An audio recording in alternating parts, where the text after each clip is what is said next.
Step into Jubilee, Ontario, where backroad dust and restless dreams mingle in the mind of one unforgettable girl. Beat. Del Jordan's story unfolds like a photo developing in slow light, revealing what it costs to grow up female, curious, and fiercely alive. 1. Childhood on the Flats Road. We begin with Del on the outskirts of Jubilee, living above her father's fox farm on the muddy Flats Road. Beat. In the menagerie of cages and pelts, Del absorbs that life is both tender and cruel. Her mother, Ada, rejects fox farming as folly and fills the house with books and newspaper clippings. Beat. Ada's hunger for learning plants the first seeds of emphasis identity in her daughter, even as neighbors dismiss her as high-minded. Del roams with shaggy Uncle Benny, who smells of tobacco and cheap candy, and listens to his unending tall tales. She learns that stories, true or not, are power. Beat. Yet the Flats Road also exposes blunt realities: poverty, marital discord, and casual violence. When Uncle Benny's mail-order bride flees in desperation, Del sees that women might disappear without even a ripple. Beat. The lesson lodges quietly. Women's lives are recorded or erased by whoever controls the narrative. Throughout these years, Del devours library books, reading about explorers and inventors, imagining her own name printed on spines. She senses a future beyond the farm, but childhood still clings. She catches muskrats with her brother Owen, laughs at swear words, and delights in the first orange soda of summer. Beat. Munro paints each sensory detail so vividly that we feel Del's world expanding, breath by breath. 2. Adolescence and the lessons of Jubilee. Moving into town, the Jordans rent a house beside the river, and Jubilee's social networks tighten around Del like corset strings. Beat. High school corridors echo with gossip, sermons, and half-heard radio jingles, all instructing girls to be nice, be quiet, be wanted. Del and her friend Naomi stage tiny rebellions, penciling lipstick in the school washroom, giggling through secret cigarette puffs. But each act is noted and judged. Ada launches a crusade for adult education, lecturing about politics and fossils to skeptical farm wives in cold church basements. Beat. Del admires her mother's nerve, yet fears inheriting that same outsider label. At church revivals, she feels the magnetic pull of belief, but also the chill of conformity. Joyous hymns mingle with whispers about hellfire, creating an inner argument she will never quite settle. In Jubilee, reputation sticks like burrs on wool.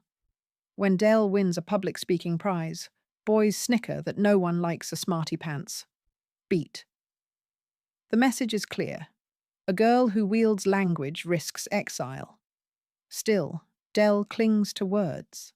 She keeps notebooks under her mattress, scrawling observations about teachers and townsfolk, sharpening a weapon she does not yet know how to use.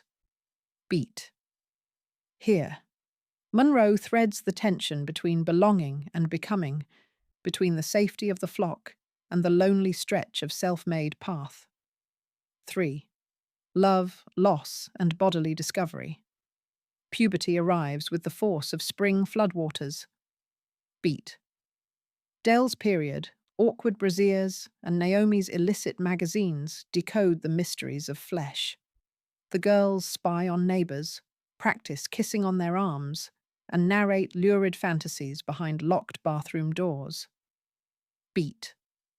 Desire hums through Jubilee, but adults respond with silence or scolding, deepening the thrill. When Del meets Garnet French, a moody, handsome mechanic, infatuation sparks like a match in an oil pan. They skip school, drive dusty concession roads, and park by the river where mosquitoes whine louder than conscience. Beat. Del's first sexual experience is messy and exhilarating. She feels both grown and alarmingly unprepared. Disaster strikes during a duck hunting trip. Garnet nearly drowns her in a baptism gone wrong, convinced her soul needs saving. Dell surfaces gasping, clarity burning in her lungs. She wants passion, but refuses submission. Beat.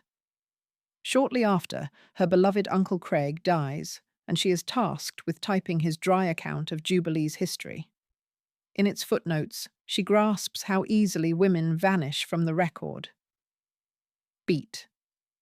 These events braid together, forging Dell's emphasis, awakening, a vow to chronicle what official stories omit.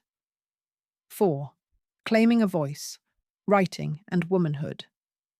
In the book's final movement, Dell steps toward authorship. Beat. She enters university, rents a basement room, and begins crafting a story about a girl on the Flats Road. Each sentence feels like opening a door inside her own skull. Writing lets Dell review her mother, Naomi, Garnet, even Jubilee itself, with new, electric honesty. Beat. She recognizes that art can salvage lives bruised by silence, granting them shape and heat. Yet creation demands solitude. Old friendships fray, romances cool, and home becomes both origin and obstacle. Munro ends not with triumphal fanfare, but with the quiet click of a typewriter carriage return. Dell's future is unwritten, but the instrument is in her hands. Beat. By choosing language over permission, she claims her emphasis. Voice, proving that telling a story is itself an act of freedom.